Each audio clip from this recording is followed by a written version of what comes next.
Marcus Rodriguez had always been different from other soldiers. At 28 years old, he stood 6 feet 2 inches tall, with shoulders that seemed to carry the weight of the world. His dark eyes held a determination that his fellow Marines in the 3rd Battalion had come to respect and fear in equal measure. Born in a small town in Texas, Marcus grew up knowing what it meant to fight for what mattered. His father had been a Vietnam veteran who never spoke much about the war, but Marcus could see the shadows in his eyes during quiet moments. The deployment to Afghanistan in 2011 was Marcus's 3rd tour. He had already served 2 tours in Iraq, earning himself a Purple Heart and a Bronze Star for his actions during the Battle of Fallujah.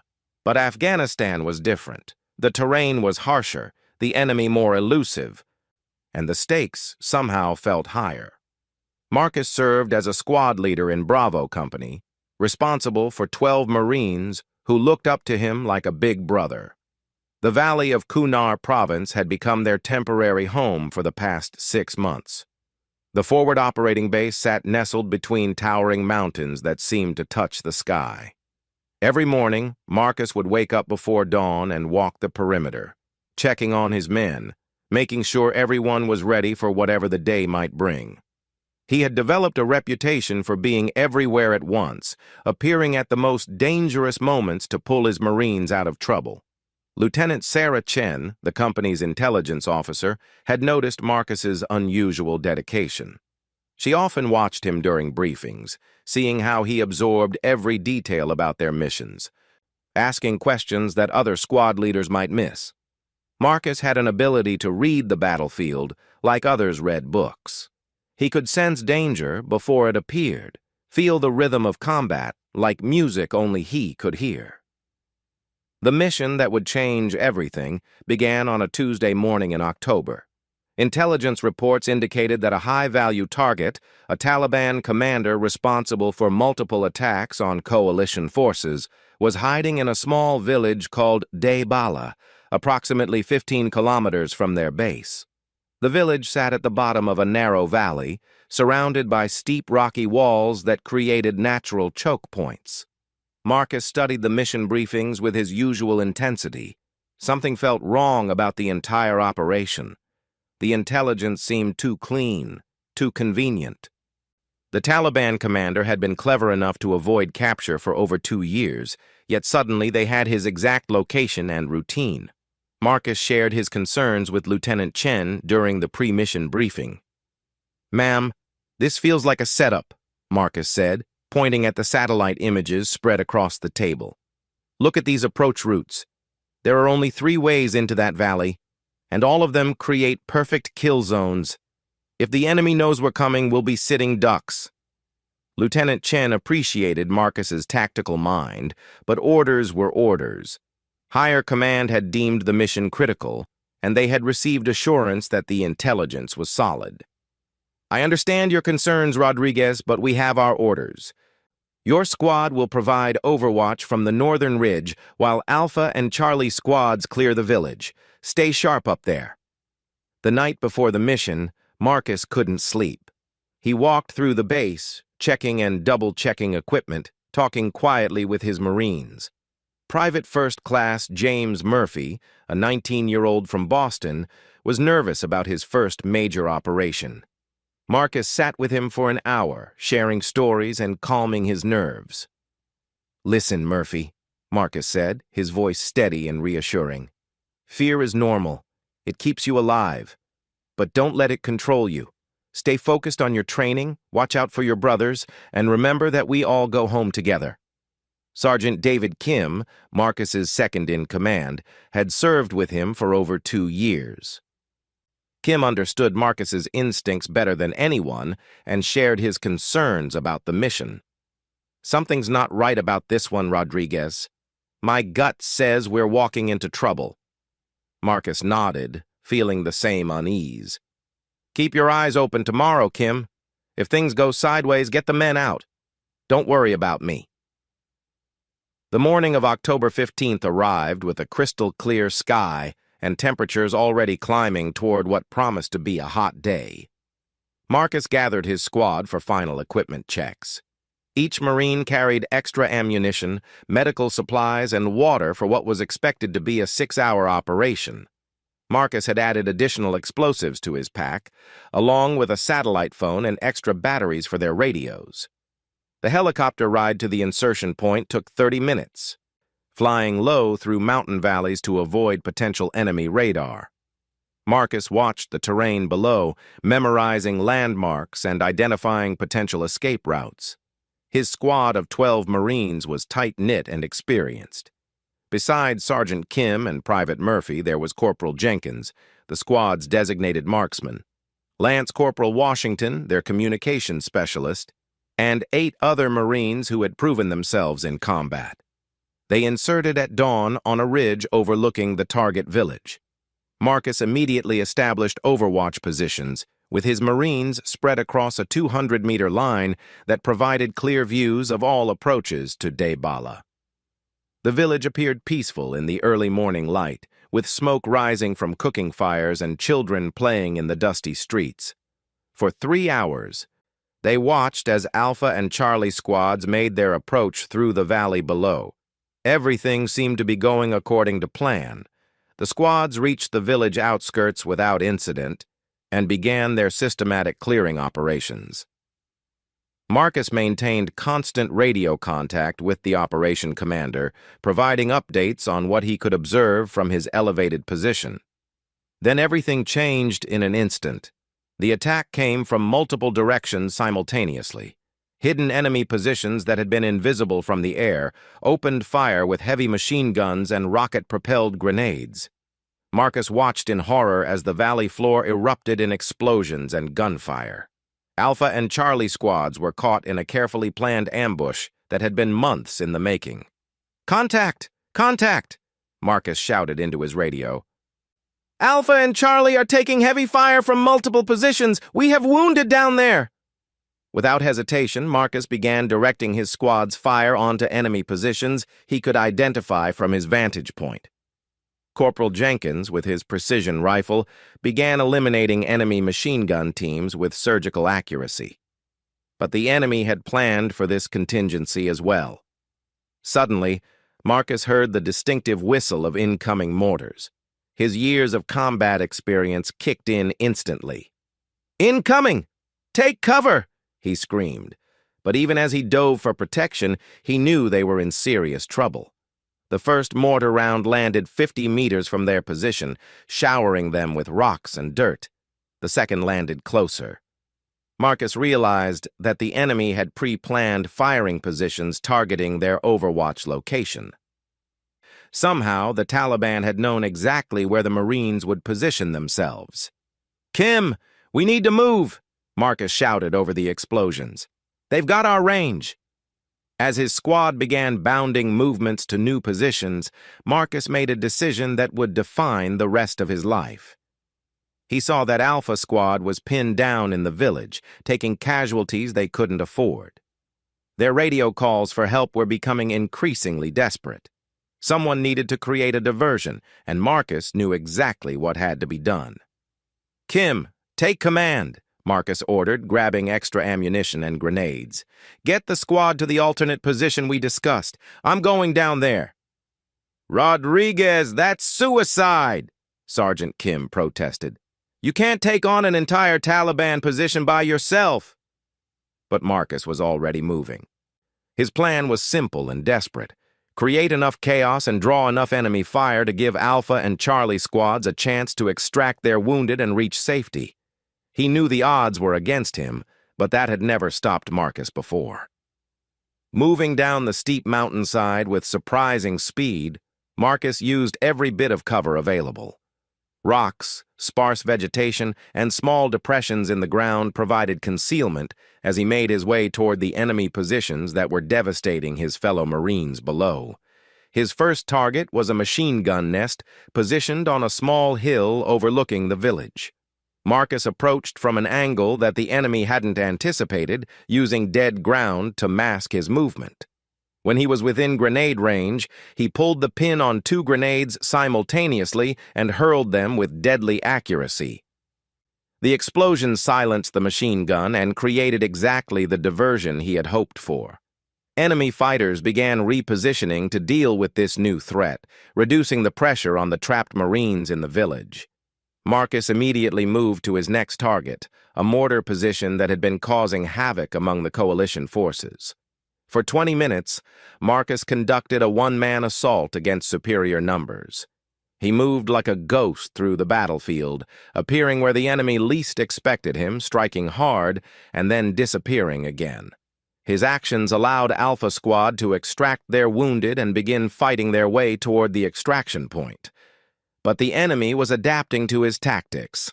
As Marcus approached what he thought was an abandoned building to use as cover, he realized too late that it was a trap. Taliban fighters had anticipated his route and prepared an ambush specifically for him. The explosion came from multiple directions at once. Rocket-propelled grenades and concentrated small arms fire converged on his position. Marcus felt the building collapse around him as massive stone blocks, some weighing hundreds of pounds, crashed down from the ceiling and walls. In the chaos and dust, Marcus felt crushing weight pin his legs and lower body. Sharp pain shot through his left arm, and he could taste blood in his mouth. As the dust began to settle, he realized he was trapped under tons of rubble, buried alive in what had once been a Taliban safe house. The silence that followed the explosion was deafening. Marcus could hear his own breathing and heartbeat, but nothing else. He tried to move, but quickly discovered that several large stones had pinned him in place. His legs were completely trapped, and he could barely move his upper body. Marcus activated his emergency beacon and tried to reach his radio, but it had been damaged in the collapse.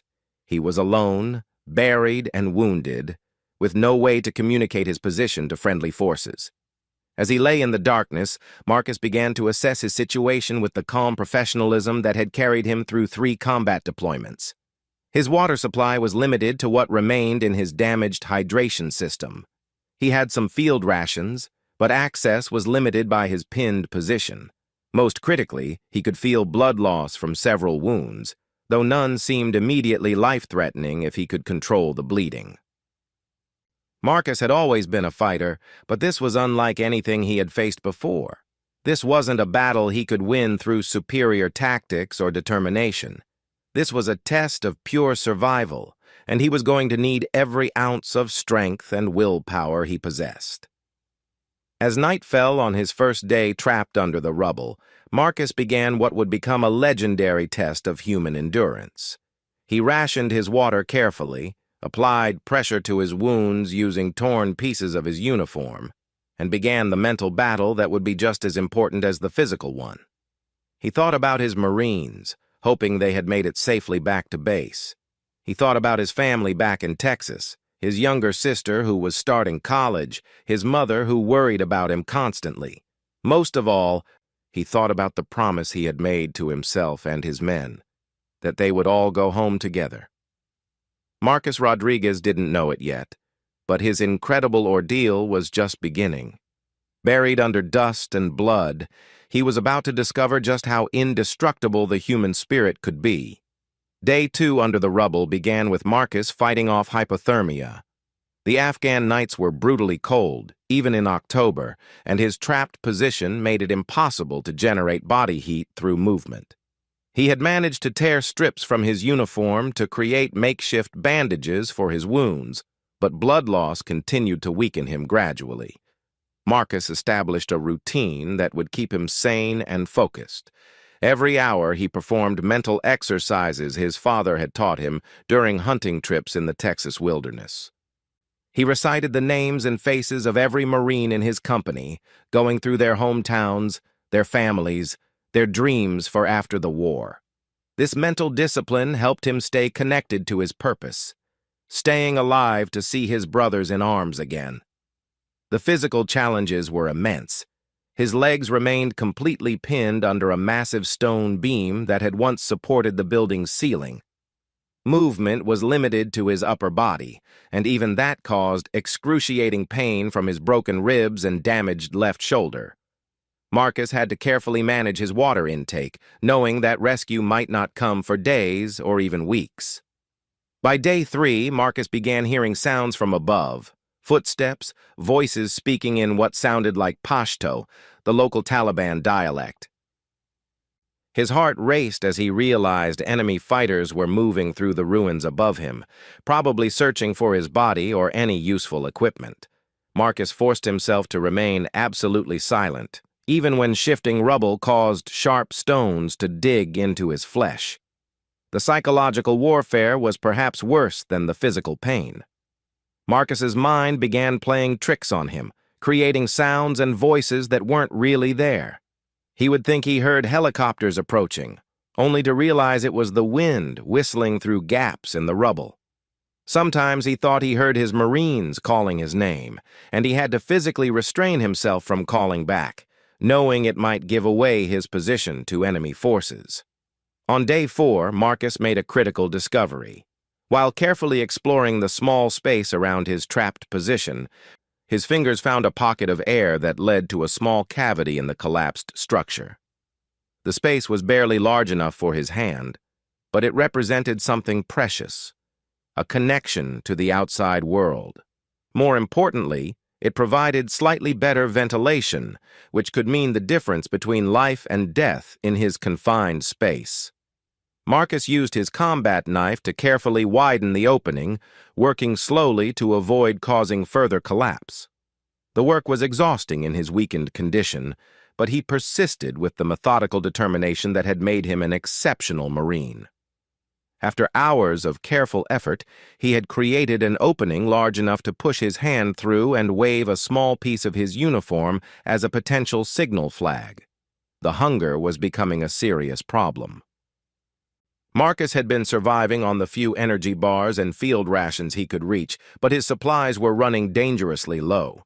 More concerning was his water situation. His hydration system had been damaged in the collapse, and he was down to perhaps a day's worth of water if he rationed carefully. Marcus began to understand that rescue might not come from conventional search and rescue operations. His unit would have reported him missing in action, but in the chaos of the ambush, they might not have an accurate fix on his exact location. The Taliban controlled the immediate area around the collapsed building, making it dangerous for coalition forces to conduct extended search operations. On day 5, Marcus experienced his lowest moment. Delirium from dehydration and blood loss made it difficult to distinguish between reality and hallucination. He found himself having conversations with his deceased father, seeing his sister playing in their childhood backyard, feeling his mother's hand on his forehead like when he had fevers as a child.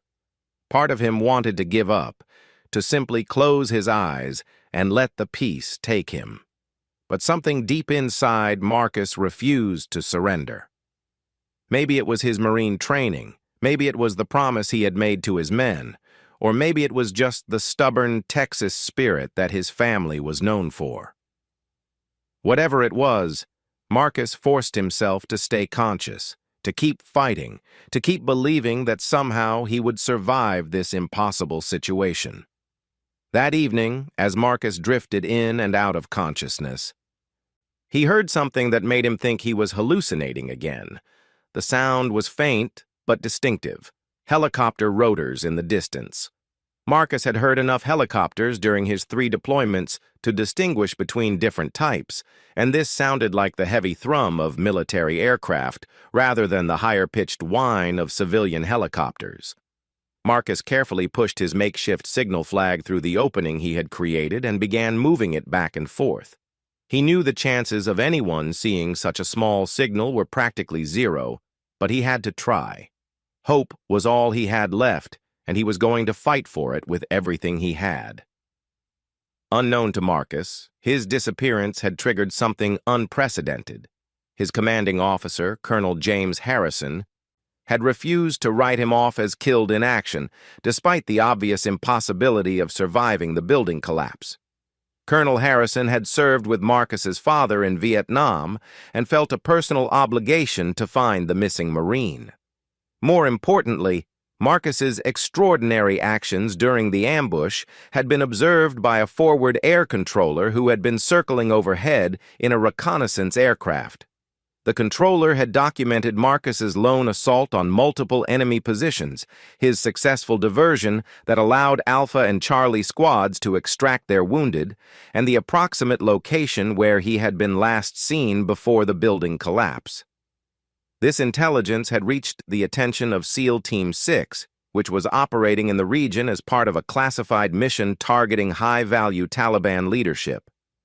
Commander Michael "Shark" Patterson, a 20-year Special Operations veteran, had read the reports about Marcus's actions with professional admiration. Patterson understood what kind of courage it took to conduct a solo assault against overwhelming odds to save fellow Marines.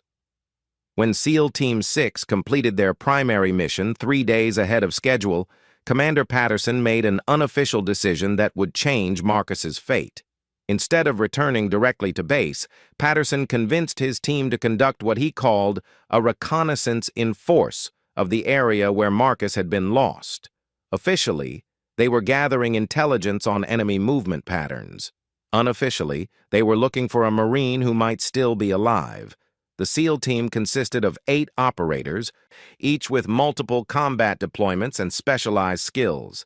Besides Commander Patterson, there was Chief Petty Officer Rick "Ghost" Morrison, the team's explosives expert, Petty Officer First Class Tony "Hawk" Valdez, their communications specialist, and 5 other operators whose reputation for finding and rescuing personnel was legendary throughout the special operations community. On day 6 of Marcus's ordeal, the SEAL team began their methodical search of the ambush site. They moved through the area during nighttime hours, using night vision equipment and thermal imaging to avoid Taliban patrols that regularly swept through the region. The collapsed building where Marcus was trapped looked like dozens of other destroyed structures in the valley, but something about it caught Chief Morrison's attention. Morrison was examining the rubble pattern when he noticed something unusual. The collapse appeared to have created internal voids rather than completely crushing the structure. His experience with explosives told him that the building had been brought down by external detonations rather than structural failure, which meant there might be survival spaces within the debris. As the SEAL team carefully approached the collapsed building, Petty Officer Valdez picked up a faint signal on his radio equipment. It was barely detectable, more of an electronic whisper than an actual transmission, but it was definitely coming from somewhere beneath the rubble. Valdez immediately recognized it as the signature of a military emergency beacon. Commander Patterson made the decision to investigate further, despite the obvious dangers. The team established a security perimeter, while Morrison and Valdez began using specialized listening equipment to triangulate the source of the beacon. After 2 hours of careful work, they had identified a section of the collapse where the signal was strongest. Marcus, now delirious from dehydration and approaching his physical limits, became aware of sounds from above that were different from the Taliban patrols he had been hearing. These sounds were more methodical, more purposeful, and they seemed to be concentrating on the area directly above his position. With tremendous effort, Marcus managed to tap on a piece of metal debris with his combat knife, creating a rhythmic pattern that any trained military personnel would recognize as a signal. 3 short taps, 3 long taps, 3 short taps, SOS in Morse code. He repeated the pattern every few minutes, praying that someone friendly was listening. Chief Morrison heard the tapping immediately and recognized it for what it was. "Commander, we've got someone alive down there," he whispered into his communication headset. "That's definitely a distress signal, and it's coming from right below us." The SEAL team faced a critical decision. Attempting a rescue would require hours of careful excavation work that would expose them to enemy patrols and potential attack. The smart tactical decision would be to mark the location and call for a full rescue operation with heavy equipment and massive security support. But Commander Patterson understood that whoever was trapped below might not survive the additional time that would require. Patterson made a decision that exemplified the SEAL ethos: leave no one behind. "We extract him tonight," he told his team. "Ghost, what do you need to get through this rubble without bringing the whole thing down on top of him?" Morrison began a careful analysis of the collapsed structure, using his explosives expertise to identify which pieces of debris could be safely moved and which ones were providing critical structural support. The work would have to be done by hand, piece by piece, to avoid causing a secondary collapse that would kill whoever was trapped below. Marcus heard the sounds of excavation beginning above him and allowed himself to believe, for the first time in 6 days, that he might actually survive. He began tapping more frequently, trying to guide his potential rescuers toward his exact location. The work seemed to be progressing, but Marcus was aware that his strength was fading rapidly. By dawn, the SEAL team had managed to clear several tons of debris, working in shifts while maintaining security watch for enemy patrols.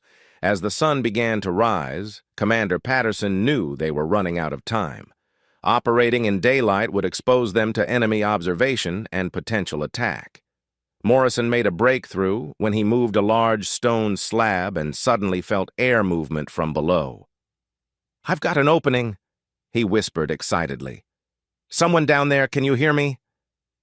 Marcus heard the voice and tried to respond, but his throat was so dry that he could barely make a sound. Instead, he managed to push his hand through the opening he had been working on for days, waving frantically to signal his presence. Petty Officer Valdez saw the hand immediately. "We've got visual contact. There's definitely someone alive down there." The final phase of the rescue required delicate work to widen the opening without causing a collapse. Morrison used small, controlled charges to break up specific pieces of debris while the rest of the team carefully removed rubble piece by piece. After another 2 hours of painstaking effort, they had created an opening large enough for extraction. Commander Patterson was the first to make visual contact with Marcus. Looking down into the small cavity where the Marine had survived for 6 days, Patterson saw a figure that barely looked human anymore. Marcus was covered in dust and blood, his uniform torn and filthy, his face gaunt from dehydration and blood loss. But his eyes were alert and focused. And Patterson could see the unmistakable determination that had kept Marcus alive through an ordeal that would have killed most people. "Marine, we're United States Navy SEALs, and we're here to get you out," Patterson said, his voice calm and professional despite the emotion he felt at finding someone alive after so long. Marcus looked up at the SEAL commander and managed to whisper the words he had been repeating to himself for 6 days. "Semper Fi. Get me home." The extraction itself required another hour of careful work. Marcus's legs were still pinned under debris, and Morrison had to use precision charges to break apart the stone beam that had held him prisoner. When Marcus was finally freed, the damage to his lower body was extensive, but he was alive and conscious. Chief Morrison administered immediate medical care while the rest of the team prepared for extraction. Marcus had lost significant weight, his legs were badly damaged, and he showed signs of severe dehydration and blood loss. But remarkably, his vital signs were stable, and his mental state remained sharp. As the SEAL team prepared to carry Marcus to their extraction point, he grabbed Commander Patterson's arm with surprising strength. "My Marines," he whispered. "Did they make it out?" Patterson looked into Marcus's eyes and saw the same spirit that had driven him to conduct a solo assault against impossible odds. "They made it, Marine. Your actions saved their lives. Alpha and Charlie squads extracted safely thanks to you." For the first time in 6 days, Marcus Rodriguez allowed himself to smile. He had kept his promise. His brothers in arms had made it home, and now, thanks to 8 Navy SEALs who had refused to give up on him, he was going home too. As the helicopter lifted off from the valley floor, carrying Marcus toward medical treatment and safety, the legend of the indestructible Marine who survived 6 days buried under rubble began to spread throughout the Special Operations community. But for Marcus, the most important thing was simpler than legend or fame. He was alive, his Marines were safe, and he was finally going home. The helicopter ride to Bagram Airfield took 37 minutes, but to Marcus Rodriguez, it felt like a journey from death back to life. Chief Petty Officer Morrison worked continuously during the flight, establishing IV lines, monitoring vital signs, and coordinating with the medical team that would be waiting at the base hospital.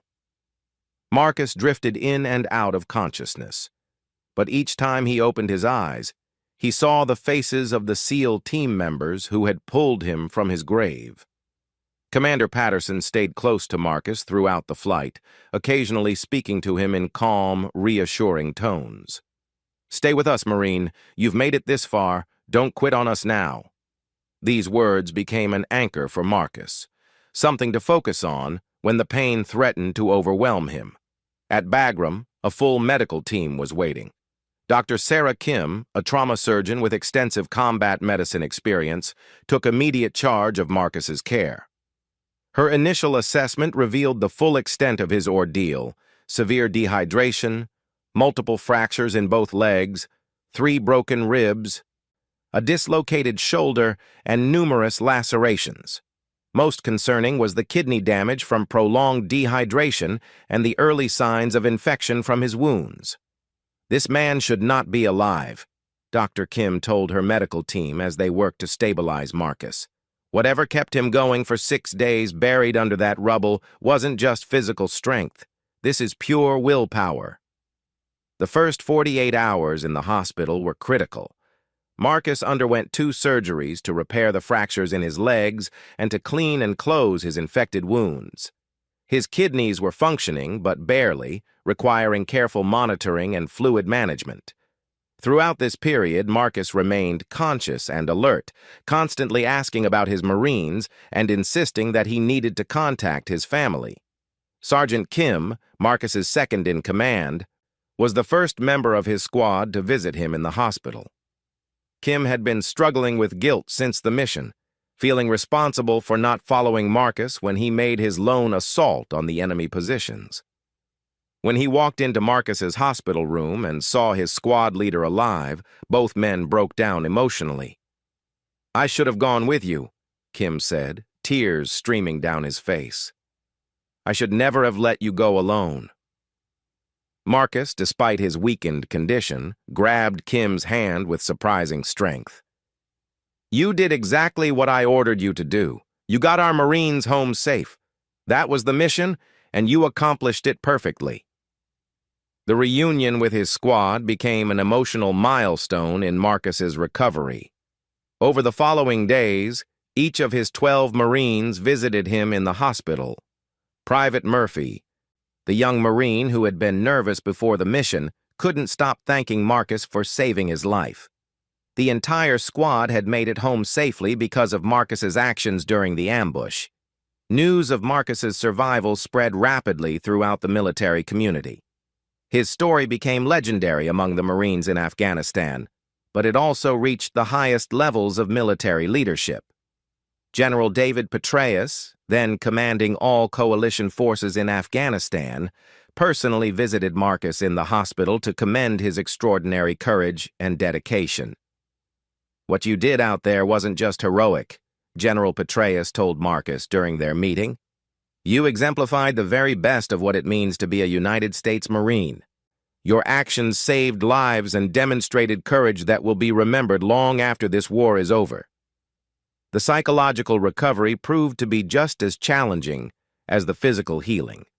Marcus began experiencing nightmares about being trapped under the rubble, along with survivor's guilt about being rescued when other Marines had been killed in action during the war.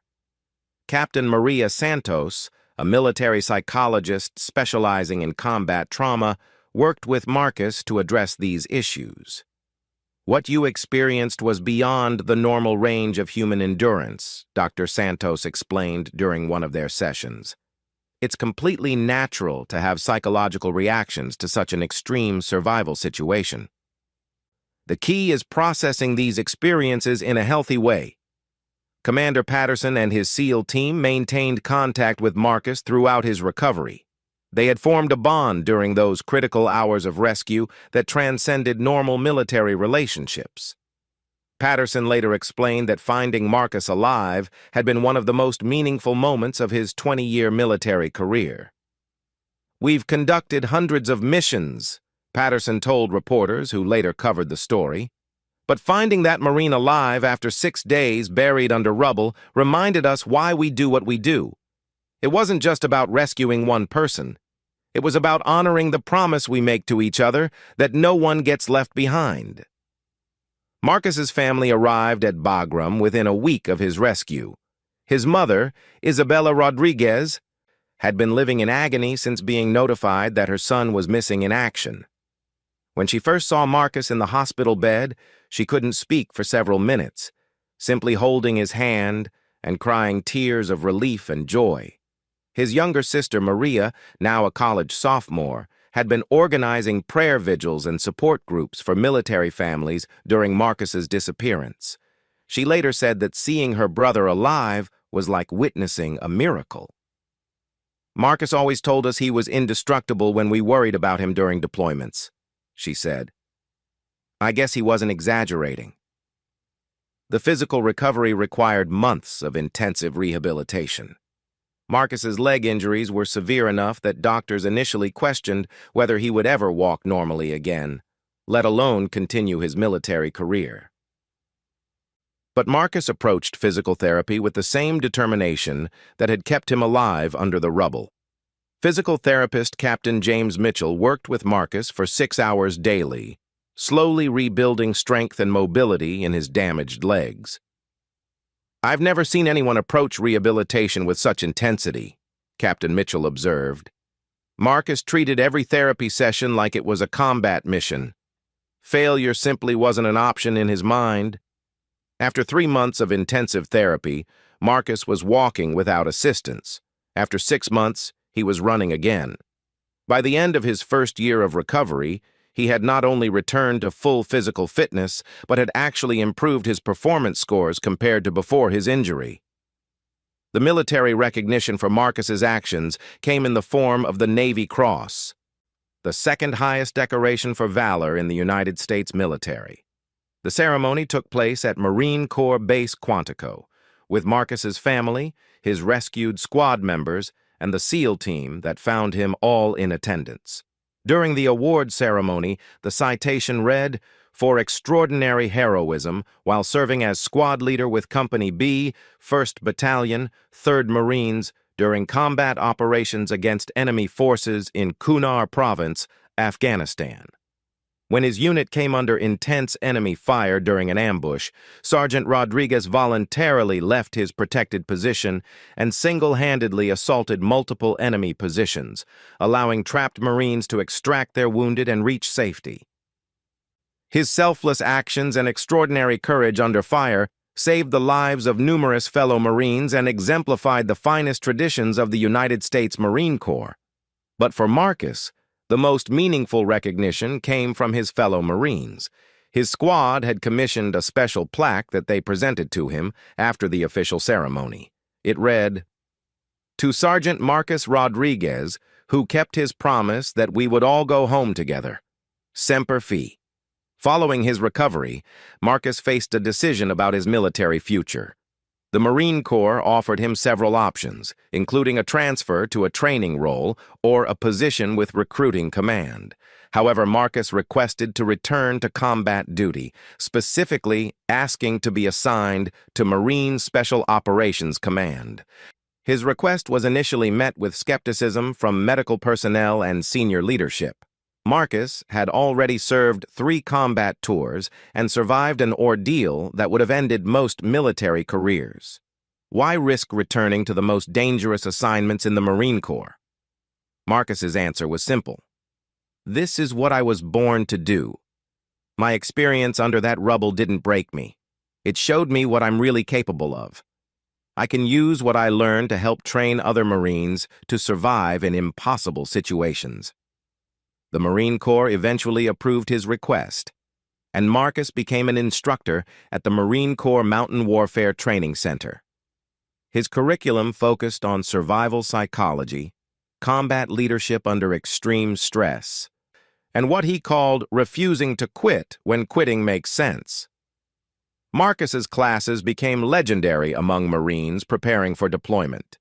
He would begin each session by sharing his story, not as a tale of heroism, but as a lesson in the power of mental preparation and commitment to fellow Marines. "The enemy can take away your weapons, your communication, your mobility, even your hope," he would tell his students. "But they can't take away your decision to keep fighting for the Marines beside you." The relationship between Marcus and the SEAL team that rescued him evolved into something unique in military history. Commander Patterson and his team became regular guests at Marcus's training sessions, sharing their perspectives on the rescue operation and the importance of never giving up on missing personnel. Chief Morrison, the explosives expert who had led the technical aspects of the rescue, developed a close friendship with Marcus. They discovered they shared similar backgrounds from small Texas towns, and both had fathers who were Vietnam veterans. Morrison later transferred to a training role himself, partially inspired by Marcus's example of using survival experience to help other service members. Marcus's story gained national attention when military journalist Michael Reynolds wrote a detailed account of the rescue operation. The article, titled "6 Days Under Hell: How Navy SEALs Found the Indestructible Marine," appeared in several national magazines and eventually led to a book deal. However, Marcus insisted that any proceeds from his story be donated to organizations supporting wounded veterans and families of fallen service members. "This story isn't about me," he explained. "It's about what happens when people refuse to give up on each other. Every military family deserves that same level of commitment." Marcus continued serving in the Marine Corps for another 6 years after his rescue, eventually retiring as a master sergeant in 2018. During those years, he trained over 3,000 Marines in survival techniques and combat leadership. His methods, developed through his own extreme experience, became part of official Marine Corps doctrine. After retirement, Marcus established the Rodriguez Foundation, which provides support and training for military families dealing with missing or captured service members. The foundation's motto, "No one left behind," reflects the lesson Marcus learned during his 6 days under the rubble, that the bond between service members is stronger than any physical barrier. Today, Marcus lives in Colorado Springs, where he works with veterans transitioning to civilian life. He still maintains contact with every member of his original squad and regularly communicates with the SEAL team that rescued him. The annual reunion of these 16 men has become a tradition, celebrating not just survival, but the unbreakable bonds forged in combat. Marcus married Dr. Jennifer Walsh, a veteran affairs counselor he met during a foundation event. They have 2 children, and Marcus often tells them bedtime stories about the importance of never giving up, of fighting for the people you love, and of keeping promises even when it seems impossible. When people ask Marcus about his time trapped under the rubble, he always emphasizes the same point. "I didn't survive because I was special or indestructible. I survived because I had people counting on me to come home. Sometimes that's enough to keep you going when nothing else will." The collapsed building in Afghanistan where Marcus was buried has since been cleared and rebuilt as a school for local children. The village of Debala now has a small memorial garden where a simple plaque, written in both English and Pashto, commemorates the power of human resilience and the importance of never abandoning hope. Marcus's legacy extends beyond his individual story of survival. His experience became a case study in military psychology programs, teaching future leaders about the mental factors that enable extraordinary endurance. Medical researchers have studied his case to better understand the physiological and psychological mechanisms that allow humans to survive extreme situations. But perhaps most importantly, Marcus's story continues to inspire service members facing their own impossible situations. In forward operating bases around the world, Marines still tell the story of Sergeant Rodriguez, who was buried under dust and blood but refused to die, who kept fighting not for himself but for his brothers in arms, and who proved that sometimes the human spirit really is indestructible. The dust has settled, the blood has healed, and the indestructible hero has found his peace. But the legend of Marcus Rodriguez and the SEALs who refuse to give up on him continues to remind us all that in our darkest moments, when hope seems lost and survival impossible, we are capable of far more than we ever imagined. Sometimes we just need someone who believes in us enough to keep digging, no matter how deep we've been buried. Marcus Rodriguez's story proves that heroes aren't born indestructible. They become indestructible through their refusal to break, their commitment to others, and their absolute determination to keep the promises that matter most. And sometimes, when the dust settles and the blood is washed away, we discover that the most powerful force in the world isn't weapons or explosives or military might. It's the simple, unbreakable human decision to never give up on each other.